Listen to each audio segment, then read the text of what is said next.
तो सभी भाइयों एवं बहनों को नमस्कार। स्वागत है आपका आपके अपने चैनल सक्सेस जंक्शन एक कदम सफलता की ओर में। मेरा नाम है अतुल शुक्ला और हम लेकर के आ गए हैं आपके लिए बहुत ही महत्वपूर्ण वीडियो है मध्य प्रदेश महिला सुपरवाइजर भर्ती से संबंधित। अब क्या हो रहा है कि अभी लोग सबसे ज़्यादा कमेंट कर रहे हैं कि सर कट ऑफ कितना जाएगा। ठीक है सर, सबके 180 प्लस नंबर आ रहे हैं, क्या कट ऑफ 180 प्लस जाएगा? तो अभी आपका डाउट क्लियर किए दे रहे हैं कि अब तक के हिसाब से कितना कट ऑफ जाएगा और हमें कट ऑफ के बारे में सोचना है या फिर नहीं सोचना है। साथ ही साथ में अब पेपर को कैसे अटेम्प्ट करना है, क्योंकि अब पेपर की स्ट्रेटजी अपन को चेंज करनी पड़ेगी। अभी तक जैसे आप पेपर को अटेम्प्ट कर रहे थे उसमें थोड़ा सा बदलाव करना पड़ेगा, तभी आप 160 165 प्लस तक ही जा पाएंगे। ठीक है ना, चलिए वो भी आपको बताएंगे।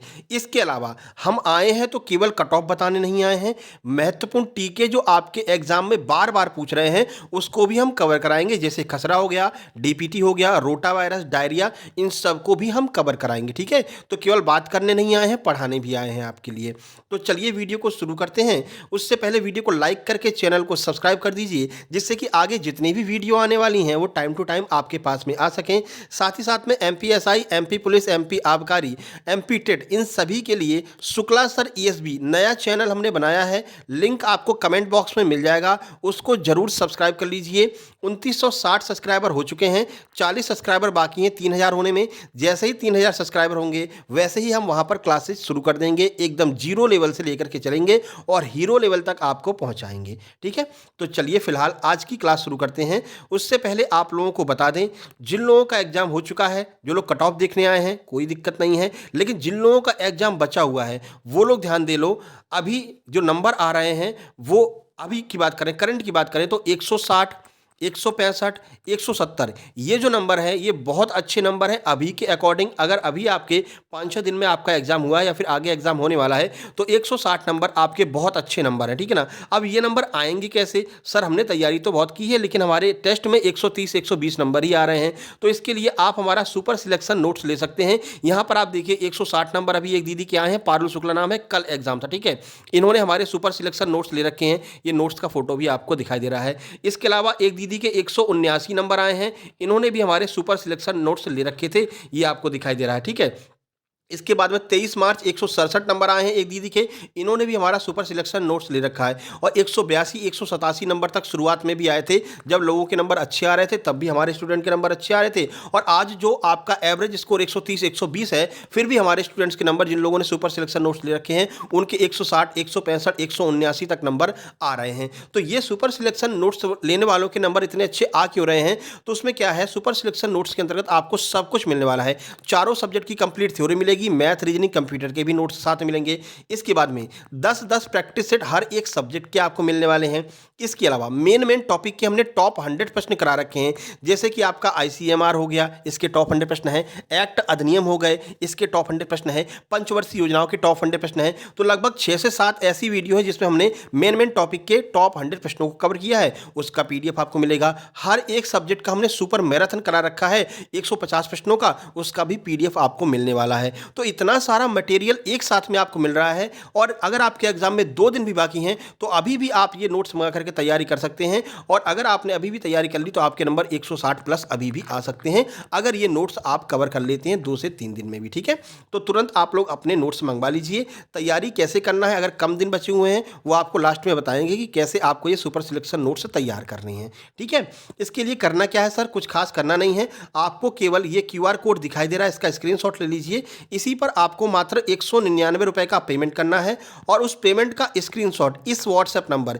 7052547003 इस पर आपको सेंड कर देना है। तुरंत की तुरंत आपको सारे के सारे नोट्स सेंड कर दिए जाएंगे। या फिर आप एक बार व्हाट्सएप की डीपी चेक कर लेना, वहां पर हम टाइम दिए रहते हैं प्रोफाइल पर कि कितने बजे आपको नोट्स सेंड किए जाएंगे। 1 से 2 घंटे के अंदर आपके पास में सारे सुपर सिलेक्शन नोट्स पहुंच जाएंगे। बस उनको ही आप तैयार करके जाइए, फालतू का टेंशन अपने दिमाग से हटा दीजिए, आप आराम से अच्छा स्कोर करके आएंगे, ये मेरी गारंटी है। ठीक है, तो अभी आप लोग इस पर पेमेंट करके और उसका स्क्रीनशॉट इस व्हाट्सएप नंबर पर भेज करके तुरंत अपने नोट से प्राप्त कर लीजिए। चलिए सबसे पहले हम क्या करेंगे, जो महत्वपूर्ण टीके बार बार आपके एग्जाम में आ रहे हैं उनको कवर करेंगे। उसके बाद में आपको कट ऑफ का पूरा झोल बताएंगे कि कट ऑफ का क्या सिस्टम चल रहा है। उसके बाद में बताएंगे कि आपको सुपर सिलेक्शन नोट्स अगर कम दिन बचे हुए हैं तो कैसे आपको तैयार करना है, पहले क्या क्या पढ़ना है। इसके अलावा एक कैलेंडर जो आपका रीजनिंग है, रीजनिंग में एक नया टॉपिक ऐड हुआ है, घड़ी। ठीक है, और घड़ी में भी वो एंगल वगैरह नहीं पूछ रहे हैं, मिरर इमेज और वाटर इमेज पूछ रहे हैं।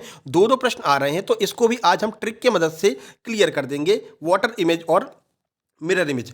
कल आपका माध्यिका आया था, एक प्रश्न माध्यिका से आया था, एक प्रश्न बहुलक का आया था। ठीक है, तो ये भी नया टॉपिक ऐड हुआ था, तो इसको भी अभी कुछ दिन पहले शायद 21 तारीख को हमने कवर किया है। माध्य, माध्यिका, बहुलक और परिसर, इन चारों को हमने ट्रिक की मदद से सॉल्व किया हुआ है। इसका हमने वीडियो बना रखा है, आप लोग एक बार जाकर के चैनल के अंदर देखना।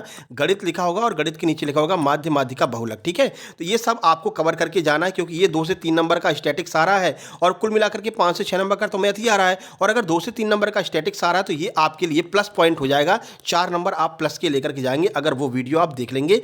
और मानक विचलन की भी अलग से वीडियो करा रखी है। मानक विचलन भी हमने आपको ट्रिक की मदद से करना बताया है। मानक विचलन वाली वीडियो में ही पैसेज को भी ट्रिक से कैसे सॉल्व करना हमने बता रखा है। ठीक है, तो वो वाला वीडियो आपको देख करके जाना है। ये 4 से 5 नंबर ऐसे हैं जो लोग छोड़ करके आ रहे हैं, फिर तुक्का लगा कर आ रहे हैं। ठीक है, लेकिन आप अगर वो दोनों वीडियो देख लेंगे तो इसको बिल्कुल सही करके आएंगे। कल ही दीदी ने मैसेज किया था, हमने आपको बताया भी था एग्जाम एनालिसिस में, कि दीदी ने कहा था सर आपने जो मानक विचलन और ये माध्य, माध्यिका वाली वीडियो कराई थी उसको पढ़ करके जाने से सर मेरे 4 नंबर आए हैं एक्स्ट्रा। जो मैथ के 7 क्वेश्चन आए थे, परसेंटेज वाला तो हमने बना ही लिया था, लेकिन 4 नंबर माध्य, माध्यिका, बहुलक, मानक विचलन से आए थे। आपका वो वीडियो हम देख करके गए थे सर, 4 के चारों प्रश्न हमारे बन गए हैं। आपको बहुत बहुत धन्यवाद। ठीक है, उन दीदी के 162 नंबर आए थे। ठीक है ना, सिलेक्शन नोट्स भी उन्होंने ले रखे थे, तो आप भी वो वीडियो जरूर देख करके जाइए। चलिए अब क्लास शुरू करते हैं। सबसे पहले खसरे का टीका पढ़ लेते हैं, सबसे ज़्यादा बार बार पूछा जा रहा है। ठीक है, तो खसरे के टीके के बारे में पूरी जानकारी आपको दे रहे हैं। ये खसरे का टीका आपको डीपली पढ़ना होगा, क्योंकि अब ऐसे नहीं पूछ रहे खसरा का टीका कब लगाया जाता है या फिर खसरे का टीका क्यों लगाया जाता है। अब आपसे पूछ रहे हैं कि खसरे के टीके के लगाने के उद्देश्य क्या हैं। फिर आपको पूरा बड़ी बड़ी लाइन में 2-2, 3-3 लाइन के जो है आंसर दिए जा रहे हैं। ठीक है, तो चलिए खसरे के टीके को कवर कर लेते हैं। देखिए, तो खसरा एक गंभीर और संक्रामक बीमारी है, इसे हम मीजल्स भी कहते हैं। ठीक है, खसरा वायरस के कारण, पहला मेन टॉपिक है, खसरा वायरस के कारण होता है। यह खांसी, नाक बहना, बुखार और त्वचा पर लाल चकत्ते जैसे लक्षणों का कारण बनता है। तो अगर खसरा किसी को हो गया तो ये लक्षण आपको देखने को मिलेंगे। ये लक्षण से भी प्रश्न पूछे जा रहे हैं। ठीक है, खसरा बच्चों में निमोनिया, दस्त और एंसेफेलाइटिस जैसी बीमारी जटिलताओं का कभी कारण बन सकता है। अगर खसरा हो गया है और अगर खसरा बिगड़ता है तो ये सारी बीमारियां भी हो सकती हैं इसके साथ में। चलो, खसरे का टीका खसरे के खिलाफ सबसे अच्छा बचाव है। तो बचने के लिए क्या करेंगे, हम खसरे का टीका लगवाएंगे। यह एक सुरक्षित और प्रभावी टीका है जो खसरे से गंभीर बीमारी और जटिलताओं को रोकने में मदद करता है।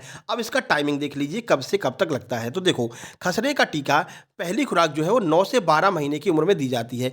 कभी कभी आपके ऑप्शन में 12 से 15 महीने भी दिया रहेगा। गूगल पर सर्च करेंगे तो 12 से 15 महीने ही दिखाता है, लेकिन आपके एग्जाम में जो आ रहा है वो 9 से 12 महीने आ रहा है, तो हम 9 से 12 महीने को ही कवर करेंगे। अभी तक जिन लोगों ने हमारे पास से प्रश्न भेजा है उन्होंने बताया सर 9 से 12 महीने ऑप्शन में था, तो 9 से 12 महीने ही अपन मान के चलेंगे। ठीक है, 9 से 12 महीने हो गया। खसरे की टीके की जो दूसरी खुराक है, पहली खुराक बता दी, दूसरी खुराक जो है वो 16 से 24 महीने की उम्र में दी जाती है। तो ये भी आपको याद रखना है, पहली खुराक 9 से 12, दूसरी खुराक 16 से 24। आगे बढ़िए, यदि किसी बच्चे को खसरे का टीका नहीं लगा है तो उन्हें किसी भी उम्र में यह टीका लगवाया जा सकता है। मान लीजिए कि आपके पास में कार्ड नहीं है, ठीक है, या फिर किसी के बच्चे का कार्ड बना नहीं है टीकाकरण का, लेकिन उसको आपको खसरे से बचाना है, तो आप कभी भी खसरे का टीका लगवा सकते हैं, चाहे बच्चा कितना भी बड़ा हो गया हो। ठीक है, अब इसके लाभ क्या होंगे वो देख लो। तो खसरे से गंभीर बीमारी जो होती है, जटिलताओं से हमारी जो है मदद करता है, इसको रोकता है। खसरे के प्रसार को रोकने में यह मदद करता है। खसरे के कारण होने वाली मृत्यु को भी रोकने में यह मदद करता है। ठीक है, तो खसरे से बचाव के लिए हमें खसरे का टीका लगवाना चाहिए। आगे बढ़ते हैं, अगला देख लेते हैं। अब खसरे के टीके को बार बार लगवाएंगे या ज़्यादा डोज में लगवा लेंगे तो कुछ दुष्प्रभाव भी देखने को मिल सकते हैं। वो दुष्प्रभाव क्या है, तो देखिए, खसरे का टीका आमतौर पर तो सुरक्षित है। कुछ बच्चों को इंजेक्शन वाली जगह पर हल्का दर्द, लालिमा या सूजन हो सकती है। कुछ बच्चों को हल्का बुखार या दाने भी हो सकते हैं। आप देखते होंगे छोटे बच्चों को जब खसरे का टीका लगवा कर आते हैं तो कुछ दिनों तक बुखार उखार होता है। पैरासीटामोल की ड्रॉप्स भी आंगनबाड़ी कार्यकर्ताओं के द्वारा दी जाती है। अगर बुखार उखार हो तो आप ये ड्रॉप्स जरूर पिला देना। ठीक है ना, तो ये भी आपको ध्यान रखना कि थोड़ा बहुत हल्का दर्द वगैरह हो सकता है, ज़्यादा समस्या नहीं होती है। होती है। अब कुछ महत्वपूर्ण जानकारी देख लीजिए जो आपके क्वेश्चन में जो है बड़ी-बड़ी लाइन में बना करके दे रहे हैं। देखो, तो खसरे का टीका सुरक्षित और प्रभावी है। खसरे का टीका बच्चों को गंभीर बीमारी और जटिलताओं से बचाने में मदद करता है। यदि आपके बच्चे को खसरे का टीका नहीं लगा है तो आप डॉक्टर से बात करके कभी भी खसरे का टीका लगा सकती हैं। तो ये खसरे के बारे में आपको हमने महत्वपूर्ण जानकारी दे दी, ये आपको ध्यान रखना है। ठीक है, तो ये तो हो गया खसरे का टीका। चलिए, अब इससे पहले हम आपको अगला टीका पढ़ाएं। कमेंट बॉक्स में कमेंट करके ये बताइए कि आपके कितने नंबर आए हैं। अभी अगर आपका एग्जाम हो गया है तो कितने नंबर आए हैं, या फिर आगे आपका किस डेट में एग्जाम है। क्या किसी का 14 अप्रैल के बाद में भी एग्जाम है? अगर है तो वो भी कमेंट करेगा, और नहीं तो आप अपने नंबर भी कमेंट कर सकते हैं कि कितने नंबर आपके आए हैं। चलिए, डीपीटी का टीका अपन कवर कर लेते हैं। देखिए कि डीपीटी का टीका क्या होता है। देखो, तो डीपीटी का टीका, ये भी आपका बार बार पूछा जा रहा है। देखो, तो डीपीटी का टीका बच्चों को 3 गंभीर बीमारियों से बचाता है। पहली कौन सी है? डिप्थीरिया, दूसरी पर्टुसिस जिसे हम काली खांसी कहते हैं, और तीसरा है टिटनिस। इन 3 बीमारियों से यह बचाता है। अब ये टीका लगता कब है तो वो भी देख लीजिए। तो बच्चों को डीपीटी का टीका 2, 4 और 6 महीने की उम्र में दिया जाता है। ये टाइमिंग आपको याद रखनी है। इसके बाद 15 से 18 महीने की उम्र में, 4 से 6 साल की उम्र में बूस्टर खुराक भी इसकी दी जाती है। ठीक है, तो बेसिकली लगता है 2, 4, 6 महीने में, लेकिन 15 और 18 महीने में, और 4 से 6 साल में इसकी बूस्टर डोज भी दी जाती है। चलिए आगे बढ़िए। 11 से 12 साल की उम्र में टीडीपी यानी कि टिटनिस, डिप्थीरिया और पर्टुसिस का बूस्टर टीका भी दिया जाता है। तो अगर बच्चों को, मतलब कि बड़े बच्चों को या फिर एडल्ट्स को लगवाना है तो 11 से 12 साल की उम्र में आप ये टीका लगवा सकते हैं। और इसको हम क्या कहेंगे? इसको बूस्टर टीका कहेंगे। देखो, जो टीका बेसिकली लगता है उसके बाद में अगर कोई टीका लगाया जा रहा है कुछ सालों के बाद में, तो उसे हम क्या कहते हैं? बूस्टर टीका कहते हैं, जिससे कि उसकी उम्र और बढ़ जाए उस टीके की। ठीक है, तो इसी को हम बूस्टर टीका कहते हैं। चलिए, डीपीटी का टीका किन बीमारियों से बचाता है, इसको आइए कवर कर लेते हैं। सबसे पहला है डिप्थीरिया। तो यह एक गंभीर संक्रमण है जो गले और नाक को प्रभावित करता है। अब ये डिप्थीरिया के बारे में पूछा जा चुका है, डिप्थीरिया क्या होता है। ठीक है, इसे हम गलघोटू भी कहते हैं। इसमें क्या होता है? सांस लेने में दिक्कत होती है और दिल की समस्या और लकवा हो सकता है। तो ध्यान रखना, डिप्थीरिया में क्या होता है, ये जो है श्वसन तंत्र को प्रभावित करता है, पहली बात। दूसरी बात, ये गले में क्या करता है, मान लीजिए ये बालक है, तो ये बालक का गला है, इस गले में जालेनुमा एक संरचना बना लेता है, ये जो डिप्थीरिया होता है, जिससे कि सांस लेने में या फिर निगलने में बहुत समस्या होती है। और आजकल ये वायरल फैला हुआ है। ठीक है, बहुत सारे लोगों को आपने देखा होगा गले में दर्द हो रहा है, खराश हो रही है, कुछ खा नहीं पा रहे हैं, गले में स्वेलिंग हो गई है। तो इस टाइम पर क्या है, जब मौसम चेंज होता है, यानी सर्दियों से गर्मियाँ आती हैं, गर्मियों से बरसात आती है, बरसात से वापस सर्दी आती है, उस समय ये सबसे ज़्यादा प्रभावित करता है। आगे बढ़िए, इसके लिए निदान बता दीजिए सर। तो एक तो टीका ही लगता है, दूसरा अभी क्या करना है आपको, अपने घर में जो अदरक हो जाए, ठीक है, या फिर क्या कहते हैं उसको, काढ़ा कहते हैं, काढ़ा वाला पूरा सामान लेकर के रखना है, और काढ़ा सुबह शाम आपको पीते रहना है। ठीक है, चलिए, पर्टुसिस जिसे हम काली खांसी कहते हैं, तो यह एक अत्यधिक संक्रामक श्वसन संक्रमण है जो गंभीर खांसी के दौरे का कारण बनता है। शिशुओं और छोटे बच्चों के लिए विशेष रूप से यह खतरनाक हो सकता है। तो ये काली खांसी के बारे में जानकारी होगी। टिटनिस की बात करते हैं। देखो, टिटनिस भी बहुत पूछा जा रहा है। तो यह एक गंभीर तंत्रिका तंत्र संबंधी संक्रमण है। एक बार पूछा था कि टिटनिस किसको प्रभावित करता है, तो टिटनिस हमारे तंत्रिका तंत्र को प्रभावित करता है। ठीक है, जो मांसपेशियों में ऐंठन का कारण बनता है। अब आपको कमेंट बॉक्स में कमेंट करके ये बताना है, इस टिटनिस को एक और नाम से जानते हैं जिसमें जबड़ा लॉक हो जाता है, जबड़ा बंद हो जाता है। बताइए किस अन्य नाम से हम इस टिटनिस को जानते हैं? ये भी आपको आज कमेंट बॉक्स में कमेंट करना है। यह अक्सर घावों के माध्यम से शरीर में प्रवेश करने वाले बैक्टीरिया के कारण होता है। आप देखते होंगे कभी मान लीजिए लोहे से चोट लग गई, ठीक है, तो मम्मी पापा कहते हैं जाओ टिटनिस का इंजेक्शन लगवा करके आओ। ठीक है ना, बच्चे बड़ा डरते हैं कि यार ये चोट और लग गई फालतू में, अब इंजेक्शन लगेगा। तो वो क्या होता है, टिटनिस का टीका लगता है किस लिए? जब आपको गहरी चोट लग जाती है, एक्सीडेंट वगैरह हो जाता है, तो टिटनिस का टीका लगाया जाता है। डीपीटी का टीका इन 3 बीमारियों से बच्चों को बचाने में सुरक्षित और प्रभावी तरीका है। डायरिया से सबसे पहले, अब यहाँ पर डायरिया से बात कर लेते हैं। अब देखो, डायरिया भी आपके एग्जाम में बहुत पूछा जा रहा है। ये हमने डीपीटी वाला कर दिया, डीपीटी का यहाँ पर काम समाप्त है। ठीक है, यहाँ से डायरिया शुरू हो जाएगा। डायरिया भी आपका कई बार एग्जाम में पूछा जा चुका है। एक बार पूछा था कि अगर मान लीजिए अचानक से डायरिया हो जाता है तो आप क्या करेंगे। ठीक है, डायरिया के बाद में क्या होता है, तो डायरिया के बाद में निर्जलीकरण हो जाता है, क्योंकि डायरिया का मतलब होता है दस्त, और दस्त में शरीर का सारा पानी निकल जाता है, तो फिर उससे निर्जलीकरण या फिर डिहाइड्रेशन हो जाता है। तो चलिए देख लेते हैं। डायरिया जिसे दस्त भी कहा जाता है, एक आम समस्या है। इससे बचने के लिए कुछ महत्वपूर्ण तरीके हैं। सबसे पहला है स्वच्छता। तो स्वच्छता को ध्यान में रखें। खाना बनाने और खाना खाने से पहले और बाद में हाथों को साबुन और पानी से आपको अच्छी तरह से धुलना है। दूसरा, शौचालय के बाद भी हाथों को धोना ना भूलें। फल और सब्जियों को खाने से पहले हाथों को अच्छी तरह से धोएं। दूसरा है सुरक्षित भोजन और पानी। हम हमेशा साफ और फ़िल्टर किया हुआ पानी ही पिएँ। अगर फ़िल्टर की व्यवस्था नहीं है तो पानी को गर्म कीजिए, फिर उसको ठंडा करके छान करके आप पी सकते हैं। भोजन को अच्छी तरह से पकाएँ, ख़ास करके जो मांस और अंडे खा रहे हैं, वो भोजन अच्छी तरह से पका हुआ होना चाहिए जिससे कि सारे जीवाणु मर जाएँ, ठीक है? स्ट्रीट फूड खाने से बचें। बर्गर-वर्गर जा कर के खा लेते हो ना, बढ़िया से बर्गर खा लिया, मोमोज़ खा लिया, आए बड़ा मज़ा आया। बाद में यही फिर अपच का कारण बनता है और इसकी वजह से क्या हो जाता है, डायरिया हो जाता है, ठीक है? उसके बाद में ताज़ा पका हुआ भोजन ही ग्रहण करें। अब इसके लिए टीकाकरण लगाया जाता है। डायरिया से बचने का टीका कई बार पूछा गया है, तो रोटा वायरस का टीका बहुत महत्वपूर्ण है। 3 से 4 बार आपके एग्जाम में पूछा जा चुका है। तो रोटा वायरस का टीका जो बच्चों में डायरिया का एक आम कारण है, ये जरूर लगवाना चाहिए। अन्य सावधानियां, दूषित सतहों को साफ रखें और कीटाणु रहित रखें, बीमार लोगों के संपर्क में आने से बचें और शिशुओं को स्तनपान करना डायरिया से बचाने में मदद कर सकता है। यानी कि शिशुओं को स्तनपान जरूर कराना चाहिए। तो ये डायरिया से संबंधित महत्वपूर्ण जानकारी हो गई जो आपके एग्जाम में बार बार पूछ रहा है। अगला है निमोनिया। निमोनिया भी महत्वपूर्ण बीमारी है जो आपके एग्जाम में पूछा जा रहा है। देखो, निमोनिया सबसे पहले अभी पूछा था कि निमोनिया किसको प्रभावित करता है, तो निमोनिया फेफड़ों को प्रभावित करता है और श्वसन तंत्र से संबंधित यह बीमारी हो जाएगी। चलिए देख लीजिए। और जो रोटा वायरस वाला है डायरिया जो है वो हमारे पाचन तंत्र की बीमारी हो जाएगी। एक बार ये भी पूछा था कि जो डायरिया है वो किसको प्रभावित करता है, तो हमारी पाचन तंत्र को प्रभावित करता है। डेली एग्जाम एनालिसिस देखा कीजिए भैया। पहली शिफ्ट का एग्जाम एनालिसिस 3 बजे आता है दोपहर में, सेकंड शिफ्ट का एग्जाम एनालिसिस शाम को 9 बजे आता है।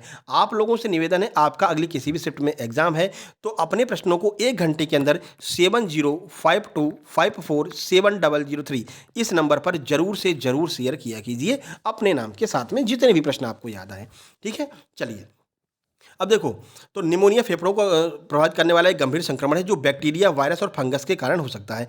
यह क्या करता है, तो फेफड़ों में सूजन या फिर तरल पदार्थ जमा कर देता है, यानी कि वही मवाद वगैरह जमा हो जाती है, जिससे सांस लेने में तकलीफ होती है, खांसी, बुखार और छाती में दर्द जैसे लक्षण दिखाई देते हैं।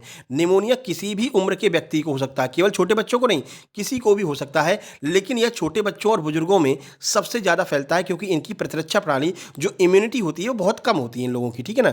इनमें ज़्यादा ये प्रभावित करता है। अब निमोनिया का टीका कौन सा है, तो देखो, निमोनिया का टीका, निमोनिया से बचाव के लिए कई टीके उपलब्ध हैं। ये टीके निमोनिया को सबसे आम कारणों से बचाने में हमारी मदद करते हैं। अब कौन कौन से टीके हैं? सबसे महत्वपूर्ण टीका जो आपके एग्जाम में 3 बार पूछा जा चुका है, न्यूमोकोकल कंजुगेट वैक्सीन, 3 बार पूछा जा चुका है। इसे हम पीसीवी कहते हैं, ठीक है ना? देखो, तो यह टीका 2 साल से कम उम्र के बच्चों को और कमजोर प्रतिरक्षा प्रणाली वाले वयस्कों को अनुशंसित है। यानी इन लोगों को यह टीका लगवाया जाता है। 2 साल से कम उम्र के बच्चे होंगे या फिर जो वयस्क हैं जिनकी प्रतिरक्षा प्रणाली बहुत कमजोर हो चुकी है, उनको भी यह टीका लगाया जा सकता है। इंजेक्शन के माध्यम से लगता है, इसीलिए हम इसे पीसीवी टीका कहते हैं। यह न्यूमोकोकल बैक्टीरिया से होने वाले निमोनिया को बचाता है। न्यूमोकोकल पॉलीसैकेराइड वैक्सीन होती है, एक ही आपका न्यूमोकोकल पॉलीसैकेराइड वैक्सीन है। अभी पूछी तो नहीं गई है, लेकिन पेपर कठिन बनेगा तो भाई पूछेंगे ही पूछेंगे, ठीक है? तो यह जो टीका है वो 65 वर्ष से अधिक उम्र के वयस्कों को लगता है, यानी कि जो बुजुर्ग हैं उनके लिए पीपीएसवी टीका लगाया जाता है। आगे बढ़िए। यह भी न्यूमोकोकल बैक्टीरिया से होने वाले निमोनिया से बचाता है, लेकिन पीसीवी की तुलना में अलग तरीके से यह बचाता है। अगला है हिब वैक्सीन। ये भी बहुत बार पूछी गई हिब वैक्सीन। देखो, तो इसको क्या कहते हैं, Haemophilus influenzae type B vaccine. HIV bacteria से, एचआईबी है, भी नहीं है, एचआईबी बैक्टीरिया से बचाता है जो निमोनिया का कारण बन सकता है। तो ये भी एक कारण होता है, इसके लिए भी हम हिब वैक्सीन का प्रयोग करते हैं।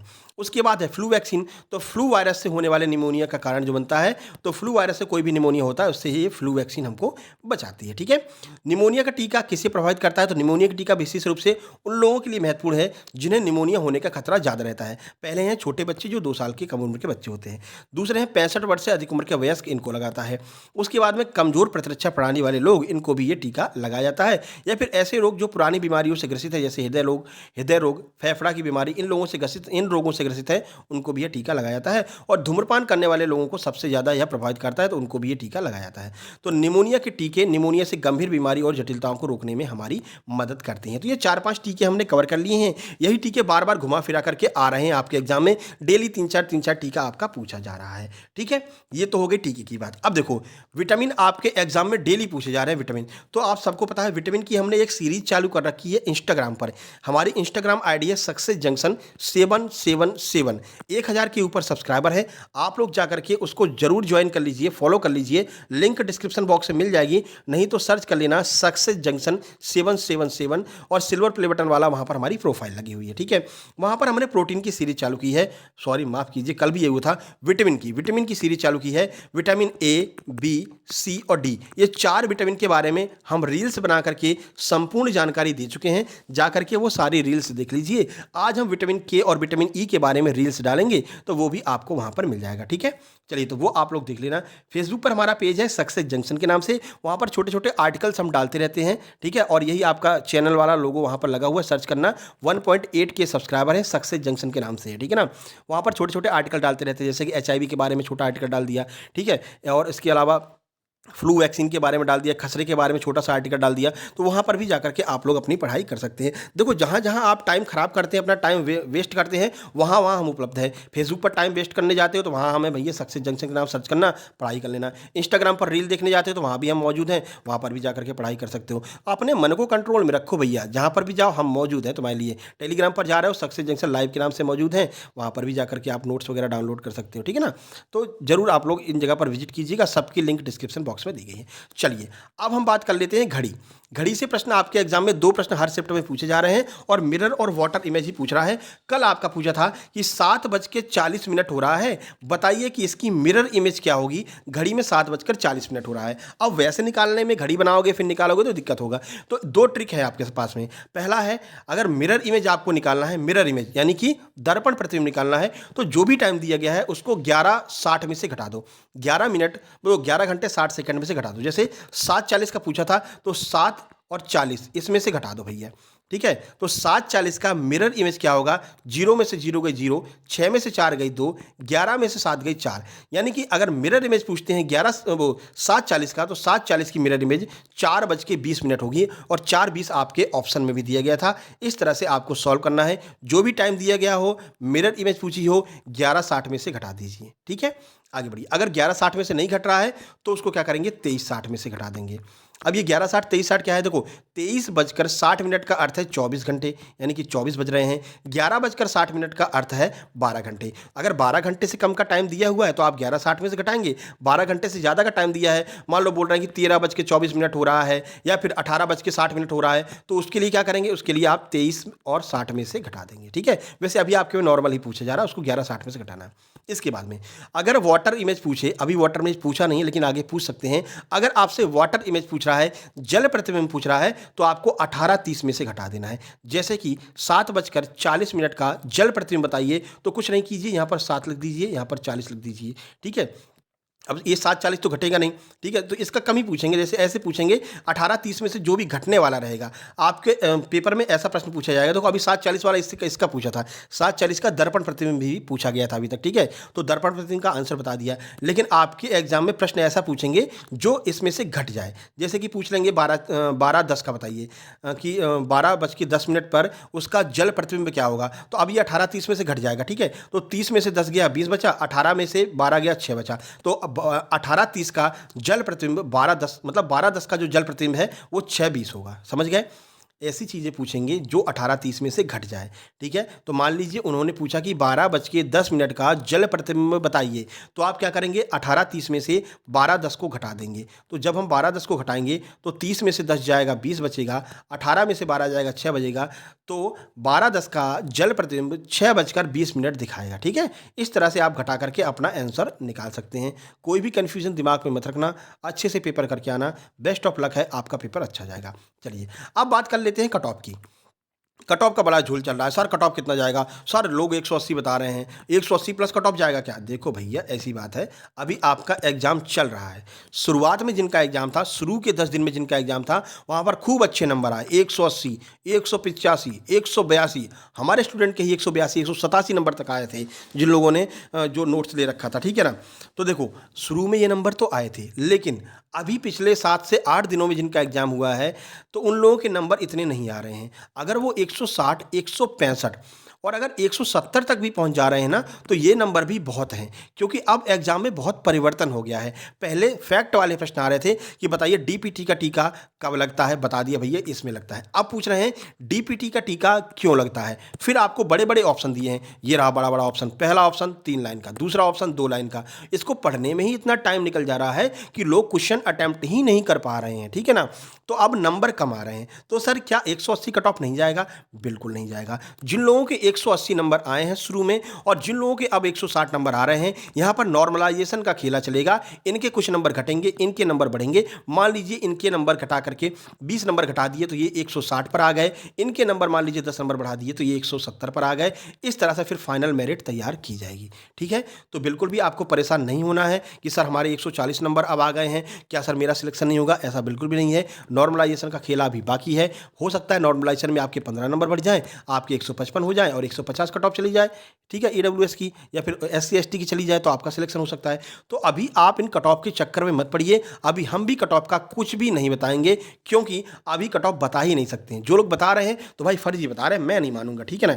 अभी आप कट ऑफ नहीं बता सकते हैं जब तक पेपर खत्म नहीं हो जाए। पेपर खत्म होने के बाद में भी आप एक अंदाजा लगा सकते हैं, ये नहीं बता सकते कि इतना ही जाएगा, नहीं, अंदाजा लगा सकते हैं। अभी तो पेपर बीच में चल रहा है, अभी तो 15 दिन का पेपर बचा हुआ है भैया, अभी तुम कैसे बता दे रहे हो, ठीक है ना।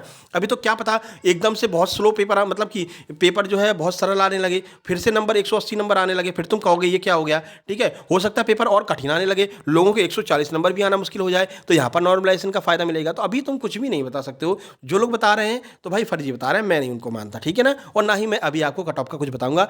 अभी सिर्फ और सिर्फ आप पेपर दे करके आइए और बढ़िया से उसका एग्जाम एनालिसिस कीजिए और उसके पेपर के क्वेश्चन हमारे पास में भेजिए। निश्चिंत रहिए, आपके 130 नंबर आ रहे हैं, 120 नंबर आ रहे हैं, कोई टेंशन नहीं है। आप बिल्कुल टेंशन फ्री रहिए, ठीक है। दिमाग पर कोई टेंशन मत रखिए। हाँ, अगर टेस्ट में इतने नंबर आ रहे हैं लेकिन आप चाहते हैं कि ये नंबर मेरे बढ़कर के 165 हो जाए, 170 हो जाए, तो तुरंत 199 वाला शुक्ला सर का स्पेशल सुपर सिलेक्शन नोट्स आप लोग ले लीजिए। भले ही 2 दिन बचे हैं, तैयारी कीजिए, आपके नंबर अच्छे आएंगे, कोई डाउट नहीं होना चाहिए। अब अगर अभी बात करें सर अभी एवरेज स्कोर कितना चल रहा है, तो अभी की बात करते हैं। अभी एवरेज स्कोर 120 से 125 के बीच में, ज़्यादातर लड़कों के नंबर या फिर दीदी लोगों के नंबर 120 125 ही आ रहे हैं। हमने तो बहुत कम नंबर भी देखे हैं, 75 नंबर और 65 नंबर तक भी लोगों के आए हैं, ठीक है। तो एक ही दो लोग हैं जो 170 के आसपास पहुंच पा रहे हैं। तो ये नहीं हम मानेंगे भैया 180 कट ऑफ जाएगा, ये बिल्कुल गलत बात है, नहीं जाएगा, ठीक है। आगे बात समझ में, कट ऑफ का सिस्टम खत्म हुआ। अब देखो, अब आपको पेपर अब आगे अटेम्प्ट कैसे करना है। तो देखो, जिन लोगों का आगे एग्जाम है तो सबसे पहले मैनेजमेंट, ये मैनेजमेंट जो है ये आपके नंबर इन्हेंस करेगा, नंबर आपके बढ़ाएगा। क्यों सर? क्योंकि इसमें जो क्वेश्चन आ रहे हैं ना, वो आपको महिला सुपरवाइजर बना दे रहे हैं, आपको आंगनबाड़ी कार्यकर्ता बना दे रहे हैं। फिर आपसे पूछ रहे हैं बताइए आप एक आंगनबाड़ी कार्यकर्ता हैं, आपके आसपास गंदगी फैली हुई है, आप उसको गंदगी से बचाने के लिए लोगों को कैसे बताएंगे, क्या क्या ट्रिक बताएंगे, क्या क्या बताएंगे। फिर आपको 4 ऑप्शन दे रहे हैं, बड़े बड़े ऑप्शन दे रहे हैं, ठीक है ना। अब अगर आप इन चारों ऑप्शन को पढ़ने बैठ गए तो आपका टाइम यहाँ पर खा जाएगा, ठीक है। और यही सिस्टम इस टाइम पे चल रहा है। आपको क्या करना है, इसके ऊपर की एक लाइन पढ़नी है। क्या सेंस दे रहा है? पॉजिटिव सेंस दे रहा है तो ये हमारा आंसर हो सकता है। नेगेटिव सेंस दे रहा है, गलत मारो। दूसरा पढ़िए, नेगेटिव सेंस दे रहा है, गलत मारो। तीसरे की पहली लाइन पढ़िए, नेगेटिव सेंस दे रहा है, गलत मारो।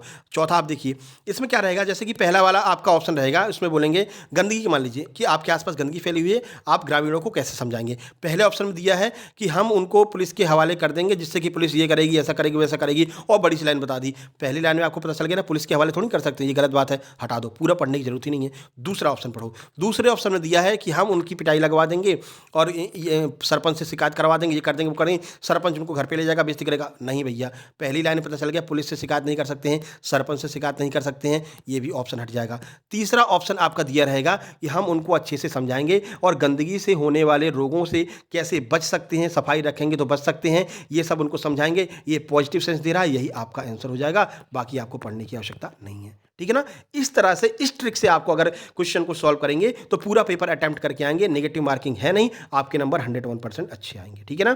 अब क्या हो रहा है, क्वेश्चन बड़े दे रहे हैं तो ऑप्शन छोटे दे रहे हैं, ऑप्शन बड़े दे रहे हैं तो क्वेश्चन छोटा दे रहे हैं, ठीक है ना। तो इस ट्रिक को आपको अपनाना है और इस तरह से आपको सारे प्रश्न अटेम्प्ट करके आना है और फुल कॉन्फिडेंस में जाना है। और जिन लोगों ने हमारे नोट्स ले रखे होंगे वो तो 101% फुल कॉन्फिडेंस में जाएंगे ही जाएंगे।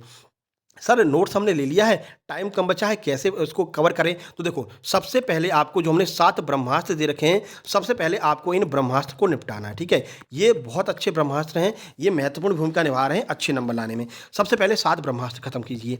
7 ब्रह्मास्त्र के बाद में आपको जो हमने super selection notes super marathon करा रखी है, वो सुपर मैराथन आपको समाप्त करनी है। हर एक सब्जेक्ट की 150 प्रश्नों की सुपर मैराथन करा रखी है। ओके सर, अब भी समय बचा है सर। अब अगर आपके पास में समय बचा है, तो जो टॉप 100 प्रश्नों की हमने पीडीएफ दे रखी है, वो पीडीएफ समाप्त कीजिए मेन टॉपिक की।